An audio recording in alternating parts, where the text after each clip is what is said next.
The alarm on the transport ship screamed through every corridor, and Elena Marsh grabbed the edge of the control panel before she lost her footing. The ship rocked hard to the left, throwing loose cables across the floor. Outside the viewport, the Galactic Council station grew larger by the second, its curved silver towers catching the light of a dying orange star. "We are losing stabilizers," Daniel Cole shouted from the pilot seat, his hands moving fast across the controls. "Something is pulling us off course."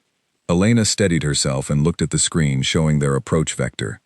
A red line bent sharply away from the safe corridor the Council had assigned them.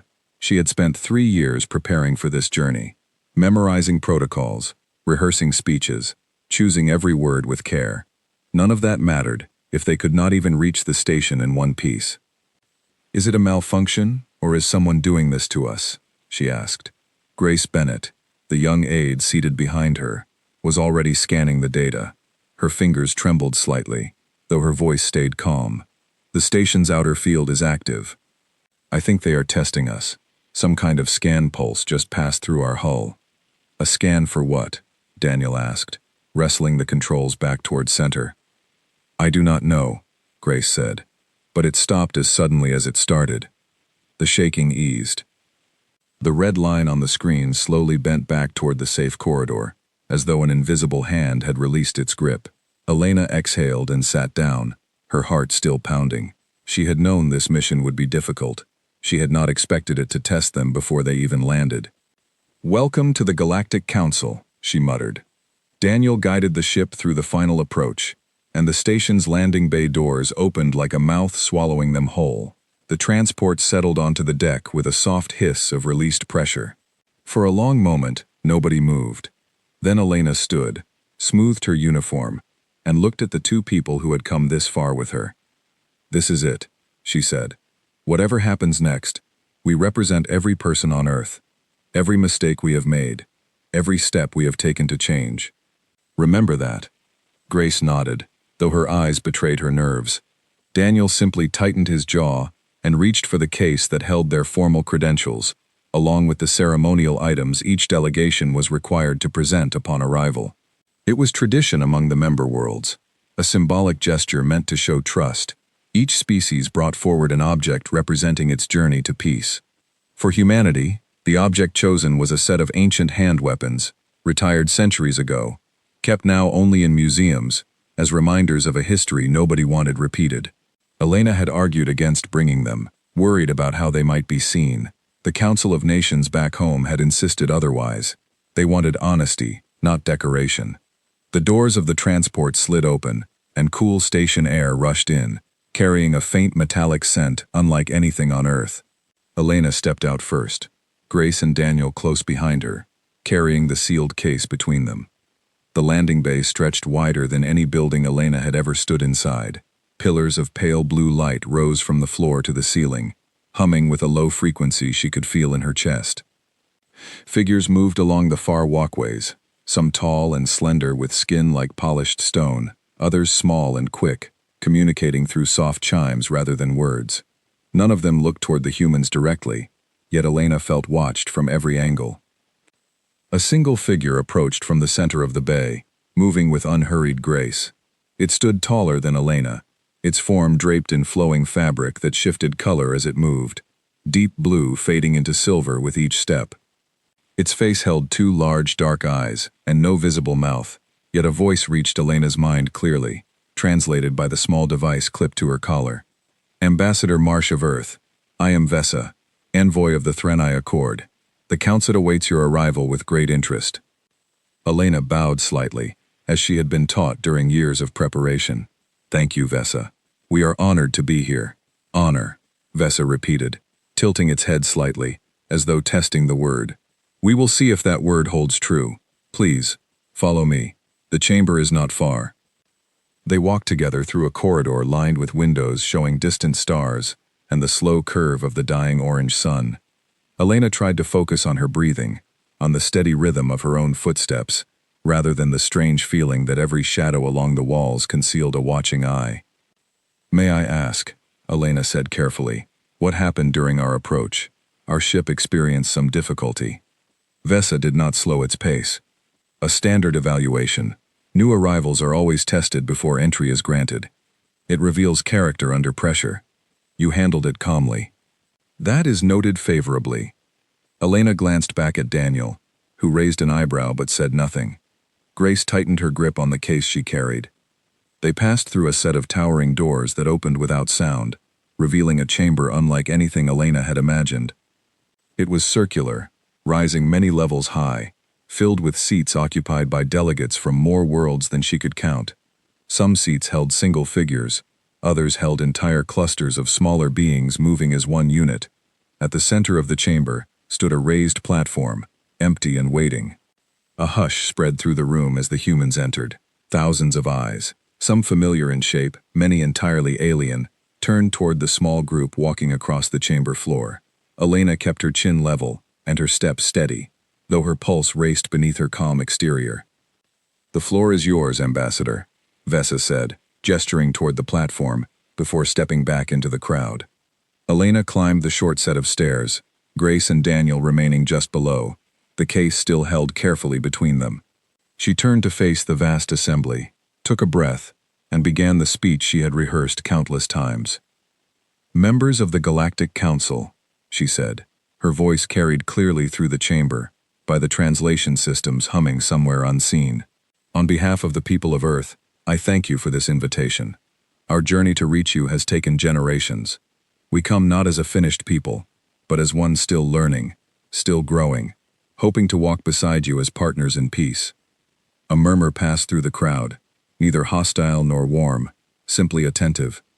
Elena continued, describing Earth's landscapes, its oceans, its cities rebuilt after long periods of hardship, its recent unity achieved through patient effort. She spoke of cooperation between nations that had once stood divided, of scientists and leaders working together toward a shared future among the stars. As she reached the closing lines of her speech, she gestured for Grace to step forward with the case. This was the moment of tradition, the presentation of the symbolic item meant to represent Earth's journey. Grace set the case on a small pedestal that rose from the chamber floor. Daniel released the clasps, and the lid opened with a soft click, revealing the polished but unmistakably aged weapons resting inside, each labeled with a small plaque describing its place in history. For a moment, nothing happened. Then a soft chime rang out from somewhere near the pedestal, and a beam of pale light swept across the open case. Elena watched as the light lingered, then shifted color from blue to a deep, alarming red. A ripple of sound spread through the chamber, sharp intakes of breath, low murmurs rising into something closer to alarm. Elena's stomach tightened. She did not understand what the light meant, but she understood the reaction around her. Vesa stepped forward quickly, its usually smooth voice carrying a note of tension through the translator. "The scanners have detected trace residue within the material of these items. Biological residue, long preserved, embedded deep within the metal." Elena felt the floor shift beneath her, though the platform had not moved. She understood immediately what the scanner had found, something the museum archivists back home had never mentioned, something none of Earth's historians had thought to check before sending these items across the stars. The weapons, retired for generations, still carried faint traces from the era before they were laid to rest. "That was not intentional," Elena said quickly, her voice steady despite the sudden dread rising in her chest. "These items were chosen to represent history, not to cause offense. If this detail was overlooked, I take full responsibility." But her words seemed to reach only a few ears. Around the chamber, delegates leaned toward one another, chimes and murmurs spreading faster than she could track. Vesa's dark eyes remained fixed on her, unreadable, though its posture had grown noticeably stiffer. "The council will need to deliberate," Vesa said quietly. "This changes matters more than you may realize." Elena looked down at Grace and Daniel, both of them pale, both of them clearly aware that their carefully planned first day had taken an unexpected and dangerous turn. She thought of every generation before her that had worked to bring Earth to this moment, every sacrifice made in the name of unity, every hope placed on her shoulders as she stood on this platform. "How long will deliberation take?" Elena asked, keeping her voice level, though her hands had begun to tremble at her sides. Vesa studied her for a long moment before answering. long enough to decide whether Earth belongs among the stars, or whether it should be sent home before that question is ever truly answered. The chamber lights dimmed slightly, a signal, it seemed, that the session had shifted into something more formal. Guards, tall figures in dark uniforms Elena had not noticed before, moved quietly toward the edges of the platform. Nobody spoke to explain what came next, yet the meaning was clear enough. Earth's arrival at the Galactic Council, meant to be a triumphant beginning, had instead placed humanity under suspicion within the first hour of contact. Elena stood tall despite the fear coiling in her chest, determined not to let doubt show on her face, though inside she wondered if the journey her people had fought so hard to complete might end before it had truly begun. Grace closed the case slowly, sealing away the weapons that had caused such alarm, while Daniel kept his eyes on the guards now stationed nearby. Elena turned back toward the vast assembly, searching the countless unfamiliar faces for any sign of sympathy, any hint that this moment could still be salvaged. She found none. Instead, she found only silence, heavy and expectant, waiting to see what humanity would say for itself. The guards escorted Elena, Grace, and Daniel through a narrow side corridor, before Elena could even process what had happened. The chamber doors sealed shut behind them with a heavy sound that echoed down the hallway, cutting off the murmur of thousands of voices still discussing what the scanners had revealed. "Where are you taking us?" Elena asked, keeping pace with the tall guard leading the way. He wore dark armor that seemed to absorb the light around him, and he did not answer, only gestured forward with a gloved hand. Grace walked close beside her, still holding the sealed case, her knuckles white against the metal handle. "Elena, what happens if they decide we cannot join the council? What happens to Earth?" "I do not know," Elena admitted quietly, "but panic will not help us now. We need to think clearly." Daniel walked just behind them, glancing over his shoulder every few steps, watching the guards who followed at a measured distance. "They have not restrained us. They have not taken our belongings. That has to mean something. Or it means they are simply confident we cannot escape," Elena said. The corridor opened into a smaller room, circular like the main chamber, but far more intimate, with seating for perhaps 20 individuals, arranged around a central table, made of some smooth, dark material. Vesa stood waiting near the far side, along with two other figures Elena had not yet met. One was short and broad, its skin a deep shade of green, its eyes narrow and calculating. The other stood even taller than Vesa, wrapped in robes of gold and black, its face hidden behind a thin veil that shimmered faintly with each breath it took. "Please, sit," Vesa said, gesturing toward the table. "This is a preliminary tribunal. The full council will not decide your fate immediately. First, this smaller group will review the matter and offer a recommendation." Elena sat carefully, Grace and Daniel taking the seats beside her. She studied the two unfamiliar figures, searching for any clue about how they viewed humanity. The green-skinned figure spoke first, its voice sharp and clipped through the translator. "I am Doran of the Kethic Assembly. I will be direct, Ambassador Marsh. Many species have arrived before yours seeking membership. Very few have arrived carrying weapons stained with the blood of their own kind." Elena's chest tightened at the word blood, spoken so plainly, so publicly. She had feared this moment since the scanner's light had turned red, yet hearing it stated aloud still struck her like a blow. "Those weapons were retired centuries ago," Elena said, keeping her voice steady. "They were not brought as symbols of pride. They were brought to show how far we have come, how much we have changed since the era they represent." "And yet you did not disclose their history before presenting them," said the tall figure in gold and black. Its voice carried a strange, layered quality, as though several voices spoke together in perfect harmony. "I am Ithra, speaker for the Vel Collective. Deception, even unintentional, does not inspire confidence." "It was not deception," Elena said firmly. "It was an oversight. Our historians did not realize the items still carried trace material. If we intended to hide something, we would not have brought physical evidence of our past at all." Doran leaned forward, studying Elena with narrow eyes. "Tell us then, Ambassador, about this past you claim to have overcome. The Council's records on your species are limited. We know Earth suffered great internal conflict for most of its recorded history. We know unity came only recently, and only after significant loss. Explain this to us plainly." Elena glanced at Grace, who gave the smallest nod of encouragement, then at Daniel, whose steady presence reminded her why she had chosen this path in the first place. She turned back to the tribunal and began to speak, choosing her words with the same care she had used during years of diplomatic training. For most of our history, humanity was divided into many nations, each pursuing its own interests, often at the expense of others. We fought over land, over resources, over differences in belief. These conflicts caused immense suffering across generations. It is not something we are proud of. It is something we have worked hard to leave behind. And how did this change occur? Ithra asked, its layered voice carrying a note of genuine curiosity beneath its formal tone. Slowly, Elena said, painfully. It took the near collapse of our environment, the near destruction of entire regions, before enough of us realized that division would eventually destroy everything we valued. Leaders who once refused to cooperate began working together out of necessity. Scientists shared knowledge across borders that had once been closed. It was not a single moment of realization.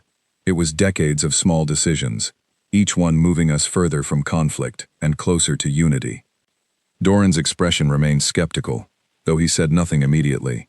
Vesa, still standing near the edge of the room, watched the exchange with quiet attentiveness, its earlier tension seeming to ease slightly as Elena spoke. You speak of change, Ithra said, yet the weapons you brought before this council still carry the mark of what came before that change. How do we know this transformation is complete, rather than temporary? Species have been known to return to old patterns when circumstances shift. Elena considered the question carefully before answering.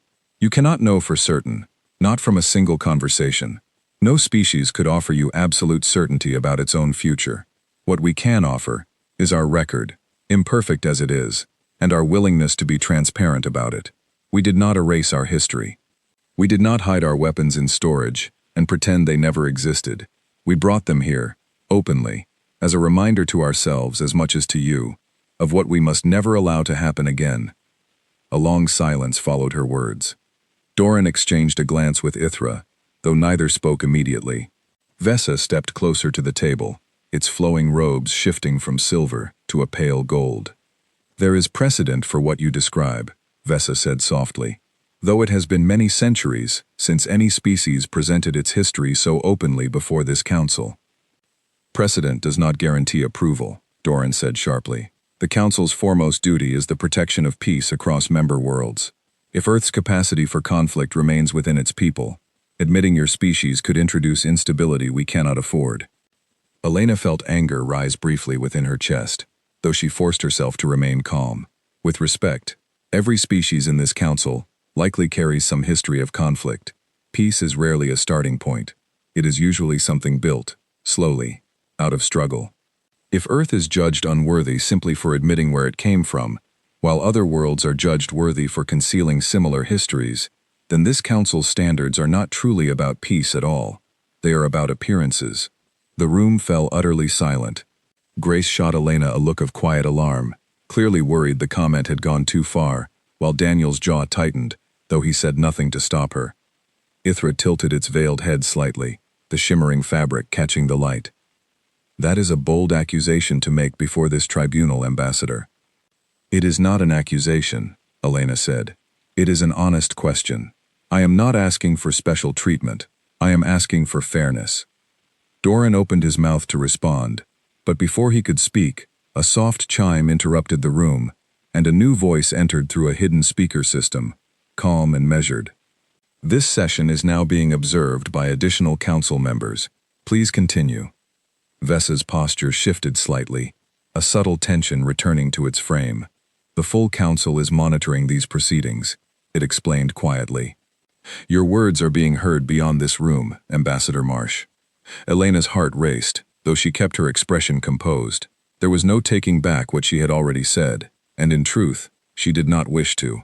If humanity's future among the stars depended on honesty, then honesty was what she intended to offer, regardless of how many were listening. Doran seemed to weigh this new information carefully before continuing, his sharp tone softening only slightly. Very well, Ambassador. Let us set aside accusations for now and focus on facts. Explain to us how your species intends to prevent a return to the conflicts of your past, now that you stand at the threshold of a much larger community. Elena took a breath, grateful for the shift toward a question she felt prepared to answer. Our recent history shows that unity requires constant effort. It is not something achieved once and then forgotten. Earth now operates under a shared governing council, formed from representatives across every region, dedicated to resolving disagreements through dialogue rather than conflict. We teach our children the mistakes of our past, not to burden them with guilt, but so they understand the cost of division and choose differently. We have built systems designed to catch tension before it grows into something dangerous, and we continue refining those systems as we learn. A promising description, Ithra said, though promises are easily made and less easily kept. Then judge us by our actions moving forward, not only by our history, Elena replied. Give us the chance to prove ourselves within this council, under whatever conditions or oversight you feel necessary. If we fail to uphold peace, you will have every right to reconsider our place here, but do not deny us the opportunity to try, simply because our path to unity was more difficult than others. Vesa studied Elena for a long moment, something unreadable passing behind its dark eyes. That is a fair proposal, Ambassador, though the final decision does not rest with the three of us. We understand, Elena said. Doran leaned back slightly, his sharp features softening into something closer to thoughtful consideration. This tribunal will submit its findings to the full council. Given the complexity of what has been raised today, particularly regarding the biological residue on the presented items, I expect further questioning will follow before any final decision is reached. How long will that take? Daniel asked, speaking for the first time since entering the room. That depends on the council, Vesa answered. Some decisions are swift, others require days of deliberation. Given the significance of Earth's application and the unusual nature of today's events, I would not expect a swift resolution. Elena nodded, accepting the uncertainty, though it weighed heavily on her. We will remain available for however long this process requires. Good, Doran said, rising from his seat, because I suspect, Ambassador Marsh, that today's questioning was only the beginning. As the tribunal ended, and the guards prepared to escort the humans to separate quarters within the station, Elena caught Vesa's gaze one final time. There was something in the envoy's expression she could not quite name. Not hostility, not warmth, but perhaps the faint beginning of curiosity, as though Vesa had not yet decided what to make of the strange, honest species that had arrived carrying its history so openly upon its sleeve. Grace leaned close to Elena as they walked, her voice barely above a whisper. Do you think we made things better or worse in there? Elena considered the question carefully before answering. I think we told the truth. Whether that helps us or hurts us, we will find out soon enough. Behind them, the doors to the tribunal room sealed shut, leaving Doran, Ithra, and Vesa alone to prepare their report for a council that now watched humanity's every word with far greater interest than before. 3 days passed before Elena was summoned again, and each of those days felt heavier than the last. The quarters given to the human delegation were comfortable, even generous, yet Elena found little rest within them. She spent hours reviewing every word she had spoken during the tribunal, searching for weaknesses in her argument, wondering what new accusation might be waiting when the full council finally convened. On the morning of the 4th day, a soft chime woke her before dawn light even touched the station's artificial sky. Vesa's voice came through the small communicator left in her quarters, calm but urgent. Ambassador Marsh, the full council session begins within the hour. You are requested to appear. Elena dressed quickly and gathered Grace and Daniel from their nearby rooms. Neither had slept much better than she had, judging by the tired shadows beneath their eyes, yet both stood ready when the guards arrived to escort them once more toward the great chamber. This time the room felt different. Every seat was filled, and a low hum of anticipation rippled through the massive space as the humans entered. Elena kept her steps steady, refusing to let the weight of thousands of watching eyes shake her composure, though her heart pounded harder with every step toward the platform. Vesa greeted them near the base of the stairs. The council has reviewed the tribunal's findings. Today, formal questioning will begin. I must warn you, Ambassador, not every voice in this chamber shares my openness toward your species. I did not expect they would, Elena said quietly. She climbed the platform once more, Grace and Daniel standing just below as before. A figure Elena had not yet seen rose from a raised seat near the chamber's upper tier, its presence commanding immediate silence across the room. It stood nearly twice Elena's height, its form composed of shifting crystalline plates that caught the light in sharp, fractured patterns. When it spoke, its voice carried a cold, resonant quality that seemed to fill every corner of the chamber. "I am Threll, Senior Speaker of the Orsu Compact," the figure announced. "For 3,000 years, this council has maintained peace across countless worlds through careful selection of its members. We do not admit species lightly, Ambassador Marsh, and we certainly do not admit species whose very history arrives soaked in violence." A murmur rippled through the gathered delegates. Elena stood firm, though she felt the weight of Threll's words pressing against her chest like a physical force. "I understand the Council's caution," Elena said, "but I would ask that you judge us by the entirety of our history, not merely its most difficult chapters." "Difficult chapters," Threll repeated, its crystalline form catching the light sharply as it turned toward her. "Records retrieved from your own planet describe conflicts spanning thousands of years, weapons developed with increasing capability for harm, entire civilizations rising and falling through repeated struggle.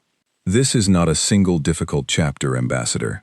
This is the defining pattern of your species' existence." Elena felt Grace shift uneasily below the platform, though she kept her own expression steady. "You are correct that conflict shaped much of our history. I will not deny that. But you describe only the struggle, not the outcome. Humanity did not remain trapped within that pattern.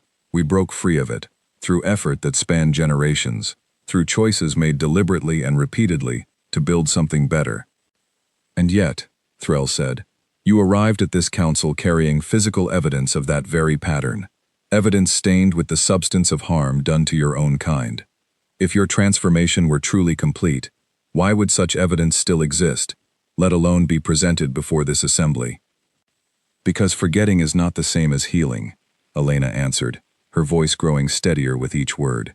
"We kept those weapons, not because we still use them, not because we still value what they represent, but because forgetting our past would risk repeating it. A species that hides its history from itself is far more dangerous than one that remembers openly, because it has no safeguard against returning to old mistakes." Threll's crystalline form shifted slightly, though whether from consideration or dismissal, Elena could not tell. Before it could respond, another delegate rose from a seat closer to the chamber floor, a smaller figure covered in fine, feather-like fibers that shimmered pale silver under the chamber lights.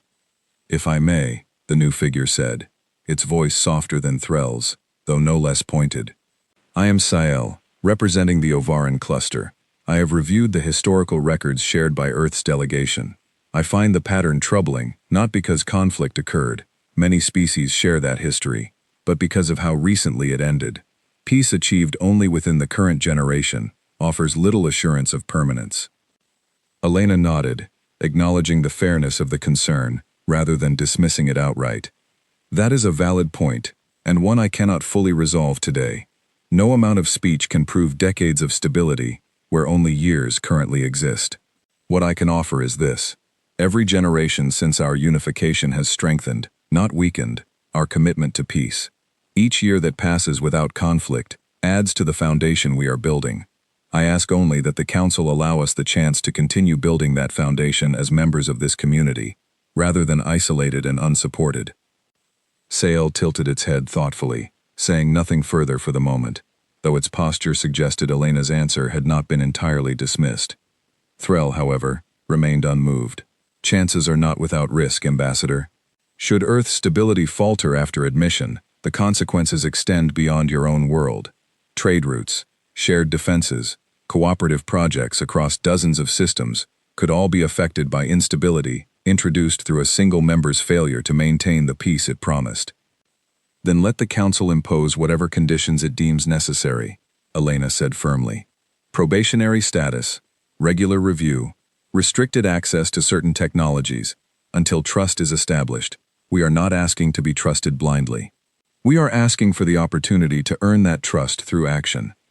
A ripple of quiet discussion spread across the chamber, delegates leaning toward one another, exchanging words through their own translation systems.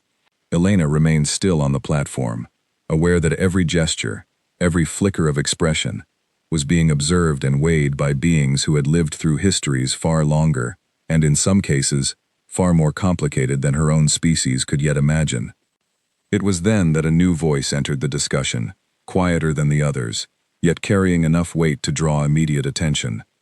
A figure near the back of the chamber rose slowly, its form draped in deep green fabric, its face marked by soft, glowing patterns that pulsed gently as it spoke. "I am Cale Thorne, independent observer for the Outer Reach worlds," the figure said, its voice measured and thoughtful. "I have listened carefully to today's proceedings, and I find myself troubled, though not by Earth's history." Threll's crystalline form turned sharply toward the newcomer. "Explain yourself, observer." Cale Thorne stepped forward, moving down toward the chamber floor with unhurried confidence. "This council prides itself on peace, achieved through careful selection, as you stated, Speaker Threll.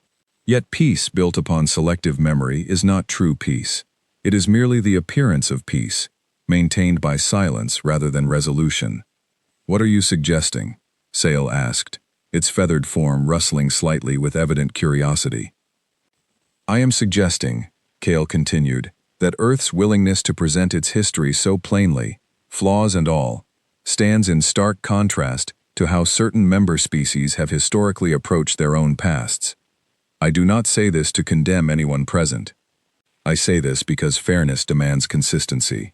If Earth is judged unworthy for its honesty, while others are welcomed despite histories quietly left unexamined, then this council's standards are not truly about the presence or absence of past conflict. They are about which species chooses to speak of it openly, and which chooses silence." The chamber fell into an uneasy quiet. Threll's crystalline plates shifted rapidly, catching fractured light in sharp, uneven patterns that suggested agitation rather than calm consideration. "That is a serious implication, Observer Thorne," Threll said, its resonant voice carrying a sharper edge than before, "one I would ask you to clarify, rather than leave hanging over this chamber unexplained." Cale Thorne met Threll's gaze steadily, its glowing patterns pulsing a little brighter. "I will clarify, Speaker Threll, though perhaps not in the manner you expect. For now, I ask only that the Council consider this. Judgment offered without equal scrutiny of all parties involved is not justice. It is convenience." Elena watched the exchange from the platform, her pulse quickening with cautious hope. She did not fully understand what Cale Thorne was implying, but she recognized an ally when she saw one, even an unexpected one arriving from outside the Council's usual structure of power. Threll seemed prepared to respond sharply, but before it could speak, the presiding voice of the Council itself interrupted, calm and formal, echoing from unseen speakers throughout the chamber.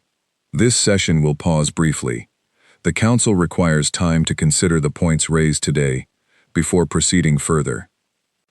Vesa moved quickly to Elena's side as the chamber lights dimmed slightly, signaling the recess. "That was unexpected," Vesa said quietly. "Observer Thorne rarely speaks during council sessions, and never without purpose. Do you know what he meant?" Elena asked, keeping her voice low. Vesa hesitated, its dark eyes flicking briefly toward where Cale Thorne now stood speaking quietly, with two other delegates near the chamber floor. "I have my suspicions, Ambassador, though it is not my place to voice them before the Council does. What I can tell you is this: Observer Thorne does not raise concerns lightly.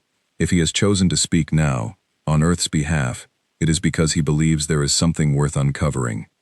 Grace, still standing close to the platform, glanced nervously between Elena and the distant figure of Cale Thorne. "Do you think this helps us, or makes things more complicated?" "Perhaps both," Elena admitted. "But complications are not always bad, Grace. Sometimes they are exactly what is needed to reveal a truth that has been hidden too long." As the recess continued, murmurs spread steadily across the chamber, delegates whispering among themselves, some casting curious glances toward the human delegation, others toward Cale Thorne, whose quiet words had shifted the entire tone of the proceedings. Threll remained near the upper tier, its crystalline form rigid and unmoving, watching the growing discussion with an intensity that suggested the speaker understood exactly what Observer Thorne's implication might eventually reveal. and feared it deeply. Elena stood at the center of the platform, feeling, for the first time since arriving at the council, that the tide of judgment might not be entirely against them. Whatever Cale Thorne knew, whatever secret lay buried within the histories of the very species now questioning humanity's worthiness, it was about to change the course of everything that followed. She only hoped that when the truth finally surfaced, it would be enough to secure Earth's place among the stars, rather than simply shifting suspicion from one species to another, without resolving the deeper questions still hanging over the entire chamber, whether peace, real and lasting, could ever be built upon anything other than honesty fully and courageously given. The recess stretched longer than expected, and Elena spent much of it pacing a small waiting room just off the main chamber, Grace and Daniel watching her with quiet concern. Neither spoke much, sensing that Elena needed the silence to gather her thoughts before whatever came next. When the doors finally opened again, it was not a guard who summoned them, but Cale Thorne himself, his glowing patterns pulsing steadily beneath his deep green robes. "Ambassador Marsh, the council is ready to resume. I wish to speak with you first, privately, if you will permit it." Elena exchanged a glance with Daniel before nodding. "Of course." Cale Thorne stepped further into the room, his expression, as much as Elena could read from an unfamiliar face, carrying something close to solemn determination. "What I am about to reveal will not be comfortable for many in that chamber. I want you to understand why I have chosen to reveal it now, on your behalf." "Why?" Elena asked. "Because fairness matters more to me than comfort," Cale Thorne said simply. "I have observed this council for many years, Ambassador. I have watched species arrive seeking membership. Some judge too harshly, others judge too leniently, depending on how well their histories were hidden, rather than how honestly they were presented. Your species is the first in a long while to arrive without pretense. That deserves to be met with equal honesty from those judging you." Before Elena could respond further, the summons came for the chamber to reconvene, and Cale Thorne led them back through the corridor toward the vast circular room, now filled once more with the countless delegates who had witnessed the earlier exchange. Elena climbed the platform, her heart steady despite the uncertainty of what was about to unfold. Threll remained in its raised seat, crystalline form catching the light in sharp, watchful angles, while Sael sat quietly nearby, feathered form still. The presiding voice of the council spoke first, formal and measured. "This session resumes. Observer Thorne, you requested the opportunity to present additional information. You may proceed." Cale Thorne stepped forward, standing near the base of the platform, facing the assembled delegates with calm resolve. "Members of the council, before we continue judging Earth's worthiness based upon its history, I believe it necessary to examine a pattern within this very chamber, one that has gone unspoken for far too long." A tense hush spread across the room. Threll's crystalline plates shifted rapidly, though it said nothing. "I have spent the recess reviewing archival records," Cale Thorne continued. "Records available to any member of this council, willing to search deeply enough. What I found troubles me greatly." He gestured toward a small device at his side, and a soft hum filled the chamber as a series of images and data streams appeared, projected above the central platform for all to see. "The Orsu Compact," Cale Thorne said, turning toward Threll, "presents itself today as a species that achieved lasting peace many centuries ago, free from the struggles still troubling younger worlds like Earth. Yet these records, drawn from the Compact's own early archives before they were sealed from public access, tell a different story." Threll's voice rose sharply, resonant and cold. "Those records are incomplete. They do not reflect the Compact as it exists today." "Perhaps not," Cale Thorne said evenly, "but they reflect a history remarkably similar to the one Earth has just openly admitted. Centuries of internal struggle, resources fought over, entire populations displaced through conflict between rival factions of your own kind. The difference, Speaker Threll, is that Earth brought its history forward for this council to examine. The Orsu Compact sealed its history away, presenting only the peace that followed, without ever acknowledging the cost required to reach it." Murmurs rippled through the chamber, delegates turning toward one another in evident surprise. Threll's crystalline form seemed to tighten, sharp edges catching the light in agitated flashes. "This is irrelevant to the matter at hand. We are here to judge Earth's application. not to relitigate ancient history that has no bearing on the present. But it does bear on the present, Cale Thorne said calmly, because it bears directly on the standard by which Earth is currently being judged. If honesty about a difficult past is treated as evidence of danger, while silence about an equally difficult past is treated as evidence of peace, then this council is not judging worthiness at all. It is rewarding concealment. Sale, who had remained quiet through much of the exchange, spoke softly, its feathered form rustling with evident discomfort. The Overin cluster's own early history is not without similar chapters, though I had not considered the comparison until this moment. Elena watched the exchange unfold with a mixture of vindication and unease. She had not expected the truth to surface in quite this way, nor had she wished to see another species placed under the same uncomfortable scrutiny Earth had faced. Yet she understood, watching the chamber shift around her, that Cale Thorne's point was not about condemning the Orsu Compact.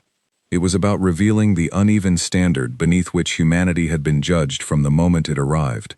Threll remained silent for a long moment, its crystalline form catching light in slow, deliberate patterns, as though processing the weight of what had just been exposed before the entire assembly.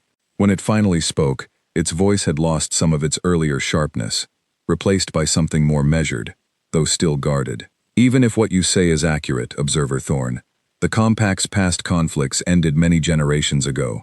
Earth's unification is recent by comparison. That is true, Cale Thorne acknowledged, and it is a fair point worth considering. But the question before this council was never solely about how long ago conflict occurred. It was about whether a species could be trusted to maintain peace moving forward.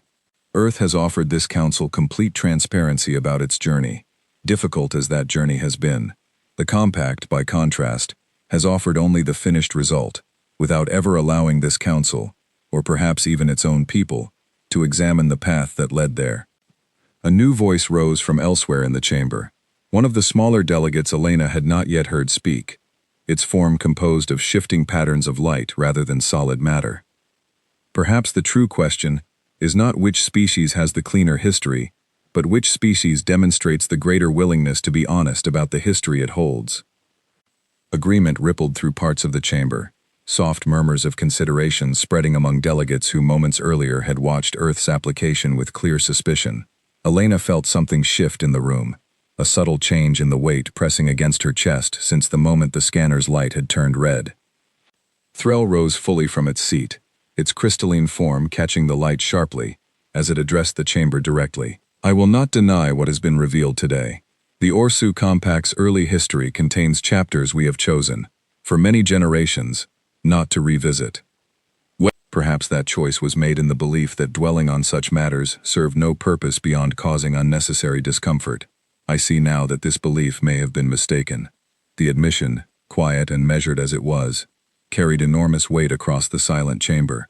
Elena watched Threll carefully, searching for any sign of resentment directed toward her, or toward Cale Thorne, yet found instead something closer to genuine, if reluctant, reflection.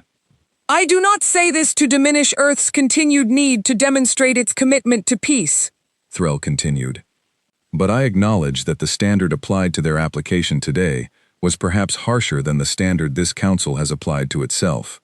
Vesa, standing quietly near the edge of the platform throughout the exchange, finally spoke, its voice carrying a note of cautious hope. Then perhaps this council's true task today is not only to judge Earth's worthiness, but to reconsider what worthiness truly means, if it is to be applied fairly across every world represented within these walls. The presiding voice of the council interrupted once more, calm and formal despite the charged atmosphere filling the chamber. This is a significant matter, one that extends beyond today's proceedings. The council will need further time to consider both Earth's application and the broader questions raised by Observer Thorne's revelations. Elena felt Grace's hand brush lightly against her arm, a small gesture of reassurance amid the uncertainty still hanging over the chamber. Daniel's expression, usually guarded, carried the faintest trace of relief, though none of them dared believe the matter fully resolved. As delegates began murmuring among themselves once more, discussing the implications of what had just unfolded, Elena caught Cale Thorne's gaze from across the chamber floor. He offered the smallest nod, an acknowledgement shared quietly between them, before turning to address a cluster of delegates gathering near his position. Elena remained on the platform a moment longer, watching the vast assembly shift and reconsider, watching centuries of assumed standards begin to crack open under the weight of honest scrutiny. Whatever happened next, she understood that today's session had changed something fundamental within this ancient council, not only for Earth's sake, but for every species that had, until now, been judged by standards far kinder than the ones humanity had faced from the very first moment of arrival. The path forward remained uncertain, yet for the first time since the scanner's light had turned red within that opening ceremony, Elena allowed herself to feel something closer to hope.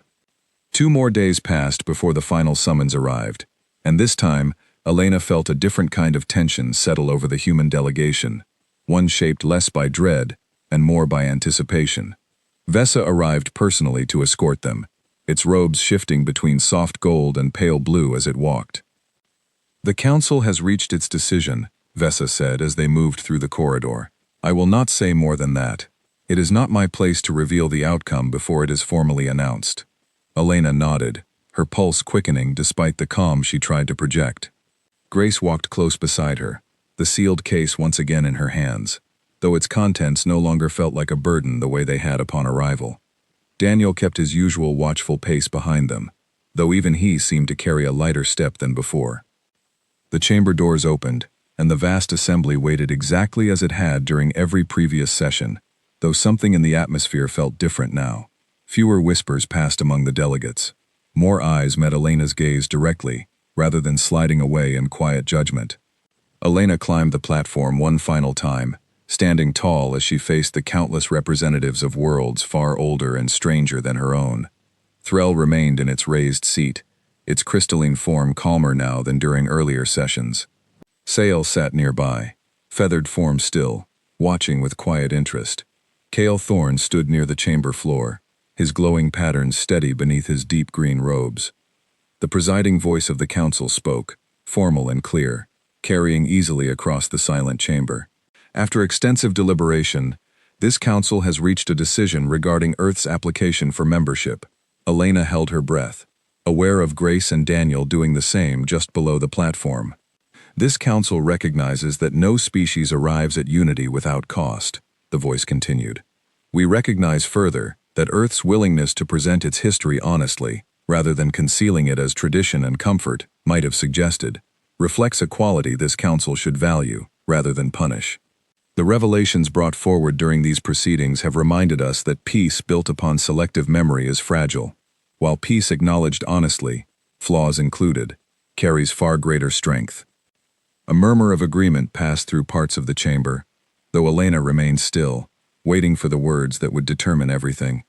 "Therefore, this council grants Earth provisional membership, effective immediately, subject to periodic review as is customary for all newly admitted species. Full membership will be considered permanent after a period of demonstrated cooperation and continued peace among Earth's own people and with neighboring worlds." Relief flooded through Elena so suddenly that she nearly lost her composure on the platform. She heard Grace release a small, shaky breath behind her, and felt rather than saw Daniel's shoulders relax for the first time in days. Threll rose from its seat, crystalline form catching the light in slow, deliberate patterns as it addressed the chamber. "I wish to add one further note to this decision, if the council will permit it." The presiding voice granted permission with a soft chime, and Threll continued, its resonant voice carrying none of the earlier sharpness Elena remembered from their first exchange. "Ambassador Marsh challenged this chamber to examine its own standards, and in doing so, revealed something valuable, not only about Earth, but about ourselves. The Orsu Compact has decided, following today's proceedings, to formally reopen its sealed historical archives for study by any member world wishing to understand our own difficult path to peace. We believe transparency, however uncomfortable, serves this council better than silence ever could." Elena inclined her head respectfully toward Threll, genuinely moved by the unexpected acknowledgement. "Thank you, Speaker Threll. That takes courage." "Perhaps it does," Threll replied, "though I suspect your species understands courage better than most who sit within this chamber, given the honesty you displayed from the very first moment of your arrival." Sael spoke next, its soft voice carrying clearly across the chamber. The Overin cluster extends similar consideration toward our own historical records. If Earth's example teaches us anything, it is that strength lies not in appearing flawless, but in facing what came before with clear eyes. Cale Thorne stepped forward once more, addressing Elena directly from the chamber floor. Ambassador Marsh, I believe there remains one matter unresolved from your original presentation. Elena understood immediately what he meant, and gestured for Grace to bring the sealed case forward once again. This time, as Grace opened the case upon the pedestal, no alarm sounded, no scanning light shifted toward warning red. The weapons within remained exactly as they had been from the beginning, quiet artifacts of a history no longer viewed with suspicion, but with understanding. These items, Elena said, addressing the full assembly now with a steadiness she had not felt since first stepping onto this platform, were never meant to represent pride in what humanity once was. They were meant to represent the distance we have traveled since. I would like to formally request that they remain here, within this chamber, as a permanent reminder, not only to Earth, but to every species represented within these walls, that peace is never simply inherited.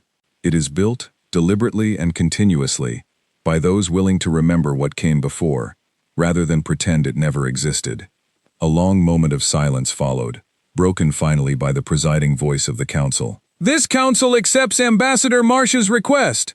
The items will be placed within the Hall of Remembrance, alongside artifacts from other member worlds who have chosen, in the spirit revealed during today's proceedings, to share their own difficult histories, rather than conceal them.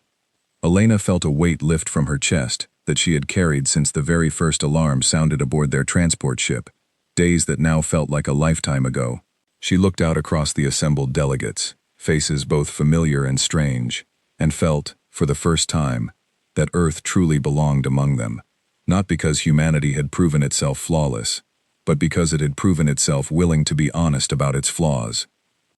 As the session drew to a close and delegates began rising from their seats, preparing to disperse across the vast chamber, Vesa approached the platform once more, its robes settling into a warm, steady gold. Congratulations, Ambassador Marsh.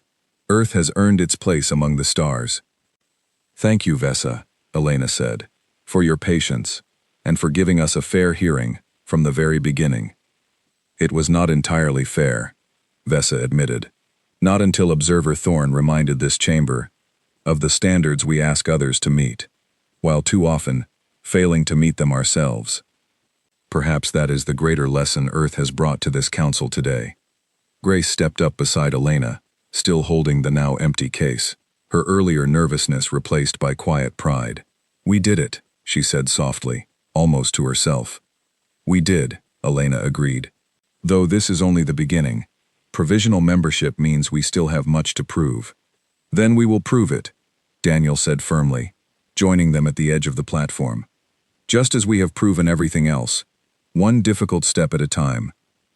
Cale Thorne approached before they departed the chamber, his glowing patterns pulsing gently in the dimmed evening light, now filtering through the station's high windows. Ambassador Marsh, I wanted to offer my personal congratulations and my gratitude. Your honesty gave me the opening I needed to raise concerns I have carried for many years regarding this council's standards. Few species would have handled today's scrutiny with the composure you showed. I could not have done it without knowing someone in this chamber was willing to stand for fairness, Elena replied. Thank you for that, Observer Thorne. Cale, he said simply, I suspect we will be working together often in the years ahead, Ambassador. Formalities seem unnecessary between allies. Elena smiled, the first genuine smile she had allowed herself since stepping aboard the transport ship so many days ago. Then Elena will do just fine. As the chamber slowly emptied around them, delegates from dozens of worlds passing by with curious glances, some now carrying expressions of respect rather than suspicion, Elena allowed herself a moment to simply breathe, to absorb the weight of what her people had achieved. Earth's road to this moment had been long, marked by struggle and loss across countless generations, yet it had also been marked by an unwavering will to grow beyond old patterns, to build something better from the wreckage of what came before. Later that evening, standing before the wide viewport of their assigned quarters within the station, Elena watched the dying orange star cast long shadows across the distant curve of the council's silver towers. Grace and Daniel stood beside her, each lost in their own quiet reflection on everything the past week had brought. "Do you think the other worlds will accept us fully, once the provisional period ends?" Grace asked, her voice carrying a hint of the same uncertainty that had followed them since their arrival. Elena considered the question carefully before answering. "I think acceptance will not come from a single decision, or a single moment, no matter how significant. It will come the same way it did back home, through years of consistent effort, through choosing again and again to act with the same honesty we showed today." Daniel nodded slowly, his gaze fixed on the distant stars scattered beyond the station's towers.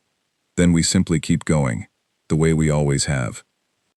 Elena looked out at the vast, unfamiliar sky, filled with more possibilities than Earth had ever known within the boundaries of its own solar system, and felt a quiet, steady determination settle over her, the same determination that had carried humanity through its darkest chapters toward this unprecedented new beginning.